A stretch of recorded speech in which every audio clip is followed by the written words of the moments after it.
Hello, you lovely, lovely people. Welcome back again. And we're going to talk about comments. Some comments I've had about where I live, and am I not like a little bit afraid of living in Mindanao? And the answer to that is simply no. I don't feel afraid, and I need a shave, don't I? I'm letting myself go to the dogs. It's just I've just been so busy. Shaving's been the last thing on my mind, but I will today. And you know, it doesn't matter where you are in the world. You're never far away from danger. You're never far away from it. And you know, just because I'm living in Mindanao in the Philippines, it doesn't mean I'm imminently going to end up in a bad situation. And although I live quite away from you know, the danger zones, as they say, danger's never far away. And you know, you upset the wrong people, and it doesn't matter where you are, but let's just say here, because that's where I am, you upset the wrong people and you're going to find yourself in a lot of trouble. I guarantee that. And it's not just Filipinos. I'm talking with expats as well. You know, you say the wrong thing and you could end up in a lot of trouble. Look at the shooting that happened not more than a couple of weeks ago, I believe, between the two Americans, two 72-year-olds, I believe they were. So, you know, we always think we're going to be in danger from Filipinos. Well, it's not necessarily the case. If you go around acting Jack the Lad, you know, and thinking you are totally untouchable because you think you're better than everybody else because, you know, you've come from a first world country and you're coming into a developing country, and you have that mindset thinking you're better than everybody else, then I don't think you're going to enjoy it here. I really don't think so. And why do we want to upset people? Why do we want to slag people off and name call and simply, possibly, I'm not saying it will, but possibly put yourself in a situation where you could be on someone's list? And like I said, it's not always Filipinos. It could be expats, and you've only got to look at immigration. Lately, it's kind of every week you see expats being arrested, not just for overstaying, but for terrible crimes, you know, with kids and things like that. And there was a foreigner arrested, I think, 8 months ago, and he was wanted in his home country for GBH. And when they caught him, they caught him with guns and all kinds of things as well. I think that was about 8 months ago. I don't know what, I can't remember what nationality it was, but that makes no difference at all. So you've got to think as well, there are some undesirables here. And not just overstayers, but I mean undesirables where they may be trying to escape somewhere, like, you know, court hearings, or they might be on the wanted list. Now, I'm so happy that BI, the immigration are starting to crack down on people coming into the country, but of course they still squeeze through. Of course they do. But what I'm trying to say is, people, I don't mean keep a low profile so you're secluded, but don't put yourself in a situation with an expat, with a Filipino, it doesn't matter, where you might be causing animosity, talking about people. You talk about people here, about Filipinos, to another Filipino, and they might be talking about that same person, but it's okay for them to talk about it. But as soon as you might get involved and start talking about it, then you're putting yourself in a predicament. And people, you really are. Filipinos don't forget. They really don't forget. I've had no trouble here whatsoever. When I was in Manila for a short space of time, that was the only place that I saw trouble. But here, I don't see it. But many Filipinos get into quarrels. It's okay because they're Filipinos. You know, this is their country, okay? if they want to get into an argument or, you know, a confrontation with each other, it's fair enough. But I guarantee if you got into a confrontation with a Filipino, you're going to end up in trouble, really. It's like when you see a Filipino on the side of the road having a wee. It happens all the time. They just, you know, they could be drinking that sari-sari and they'll go over there and have a wee. Now, you might think it's okay to do that yourself, but if we have foreigners here, right? So we kind of stand out a little bit more than a Filipino. So if we did that and the police went past, we might be arrested. We might. I'm not saying we would. We might. It depends where you are and if you know the local police. If you're from a small little rural place where I am, everybody knows each other. Everybody knows the police who work in the local police station because they just police this little area. So don't think you can do what a Filipino can do. You know, like I've been in places where I've been waiting for things. One of them was when I used to be on a tourist visa, and here where I am, sometimes because it's a tiny little satellite office, okay, it's not like down in Osamis, which is a tiny place, but you give your passport and you get it back within 10 minutes, 15 minutes, depending on how many people are there. Here, you give your passport and he takes it and you might not get it back for a month. And there was one time I was in there and there was this big tall guy. I don't know what nationality, he doesn't matter again, you know, it doesn't matter. And because he was still waiting for his passport, he got all agitated and he was starting to make a twat of himself. That's the only way I can say it. He was making a twat of himself. You know, by him having a go at the immigration officer, his passport wasn't there. He was still in Osamis. It was still being processed. You know, of his visa, his stamp. Because at that time there was the little yellow stamps, I believe they were. I can't remember. I don't know if they still do that or not. You know, because I'm not on a tourist visa. But he started to say, "Why isn't my passport here? You know, I've been waiting. I think it was a month."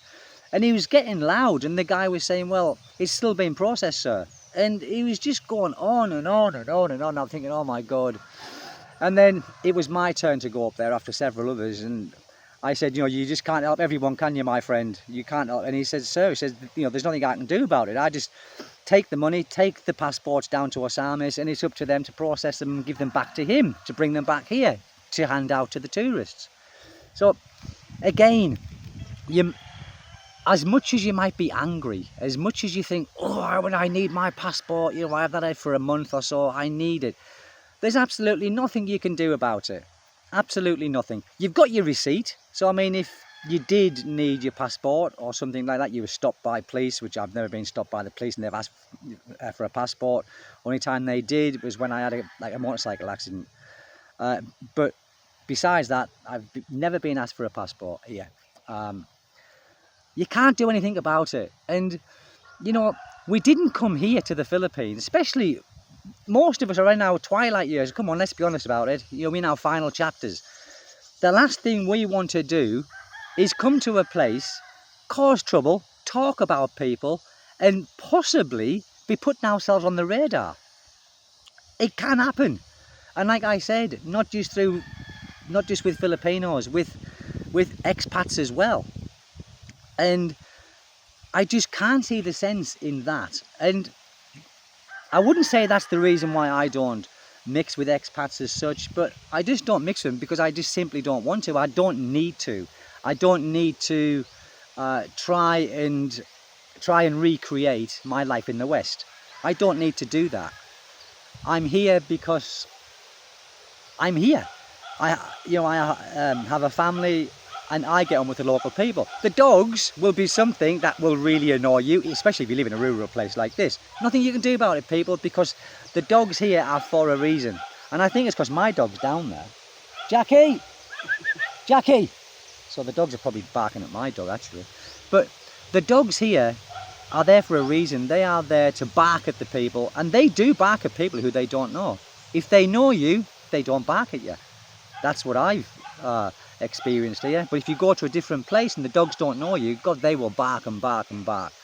And not just one, you know, they kind of do their call, and all of the other dogs come out of the trees or wherever they are, you know, and start barking at you as well. The chickens, you know, I know many of you get really agitated with the chickens. Look, we are in the Philippines. It's, you know, chickens is their thing. Manok is their thing, you know, the fighting manok, how they care for chickens more than people, I think. I think they do, people. I think they care for chickens more than they do people. They love the chickens. You know, you see them picking the chickens up, stroking the chickens, examining them, injecting them with your vitamins and antibiotics, steroids, I think, as well, for the fighting chickens. But don't come here, people, and even if you are here, you know, and think about getting yourself into a bit of bother, just go through life enjoying it. Enjoy that you're here.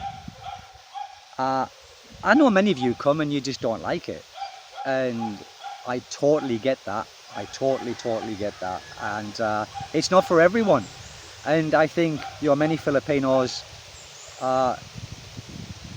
will be friendly to you. Many Filipinos might kind of give you reason to be upset, like the wanting part. You know, you might go to a sari-sari or something like that, or go for a drink, and you know, you might befriend a Filipino and they will expect a drink maybe. That's okay, so what? But don't let it upset you. And also, what I have noticed here, and this is the God's honest truth, I've seen, in fact it was my neighbour actually, and he was really wanting his 500 pesos worth for a day's work, and these guys were working on his house, labouring, and you know, the masons and that, and he was time looking, you know, when they were stopping, when they were coming back to work. So I mean, he was like cracking the whip on these Filipinos, and as far as I was concerned, he was just wanting his pound of flesh. And I mean, pound of flesh for 500 pesos a day, come on. And they work bloody hard. It gets hot here, and they work in that midday sun, carrying bags of ballast and bags of cement and moving this, moving that. When I had people working on my house, you know, yeah, they did start, you know, they were always there on time, but you know, sometimes their lunch breaks were a little bit long. But look, I didn't mind. As far as I was concerned, I was still getting a good day's work for the value of money that they were getting from me. So I never pushed them, and I treated them well. You know, I always went and got them, you know, stuff from the bakery, or I would get them, you know, soft drinks, whatever they wanted, basically. They had, and it stands you in good stead. My friend Ronel, my buntag, doing a video. Yeah. Anyway, that's all I want to say, really. Oh God, my legs. Because I've been up this morning. I was up at 5:30 watering this lot because there hasn't been a lot of rain. And these plants, these trees are coming on absolutely exceptionally well. I'm surprised. You take care of these and they'll take care of you. I'll give it like another week or so, and I will show you the progress of these trees and the grass that's been planted as well, which is starting to spread out now. Because I've got to water the grass as well, you know, people. I haven't just got to water the trees, I've got to water these turf so they spread out. But you can see, oh, where's this gimbal going, look, you know? They are really coming on well, really coming on well. And from 100, I think there's 118 or 120 trees that I planted, not one of them has suffered. They've all come on. Some are more advanced than others, but they have all got new growth, and that dog's really doing my head in. But like I said, you can't say anything. You just can't say anything. People, that's it. I've got to go now because I've got things to do today. But just remember, people, we didn't come here to cause any trouble, did we? Well, the majority of us anyway. So just bear that in mind. Bear that in mind. Do you want to make enemies, even by gossiping about people? No, we don't. And believe me, like I said, you don't know who's watching your videos. You don't know who is watching you. You really don't. So just bear all this in mind. Anyway, people, thank you very much. God bless you all. And whatever you're doing, do it well. Over and out. Bye-bye.